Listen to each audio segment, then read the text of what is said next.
Java ஸ்கிரிப்ட்னா என்னன்னு பார்ப்போம். ஸோ ஜாவா ஸ்கிரிப்ட்னா இட்ஸ் இன்டர்பிரட்டட் லாங்குவேஜ். ஸோ லாங்குவேஜ்ல 2 லாங்குவேஜ் இருக்கு. ஒன்று இன்டர்பிரட்டட் லாங்குவேஜ், இன்னொன்று compile language. So interpreted language, compile language இது ரெண்டுத்துல என்ன? இப்போ அதை பார்ப்போம்.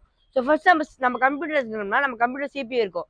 சிபியூல நிறைய பிரான்ச் இருக்கு. இன்டெல், ஏஎம்டி எல்லாம் பார்த்துருப்பீங்க. ஸோ சிபியூனா என்ன? சிபியூ தான் நம்மளோட கோடு எல்லாத்தையுமே எக்ஸிக்யூட் பண்றது நம்மளோட சிபியூ தான். அந்த சிபியூக்கு ஒரு தனிப்பட்ட லாங்குவேஜ் தான் புரியும், which is called instruction sets அப்படின்னு சொல்லுவாங்க. ஸோ நம்ம என்ன பண்ணோம்னா நம்ம வந்து அந்த இன்ஸ்ட்ரக்ஷன் செட்ஸை நம்ம கொடுக்கணும் சிபியூக்கு. அதை நம்ம எழுதுறது ரொம்ப கஷ்டம். ஸோ நம்ம என்ன பண்றோம், ஒரு ஹை லெவல் லாங்குவேஜ் எழுதுறோம், சச்சஸ் ஜாவா, சி, பைத்தான், இந்த மாதிரி ஹை லெவல் லாங்குவேஜை நம்ம எழுதி அதை இன்ஸ்ட்ரக்ஷன் செட்டா மாத்தி சிபியூக்கு அனுப்புறோம். So CPU can give the output. So அதை எப்படி மாத்துறோம்?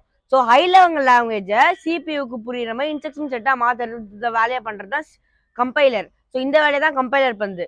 ஸோ இப்போ நம்ம பாயிண்ட்டுக்கு வரும். இன்டர்பிரட்டட் லாங்குவேஜ் தான் என்ன?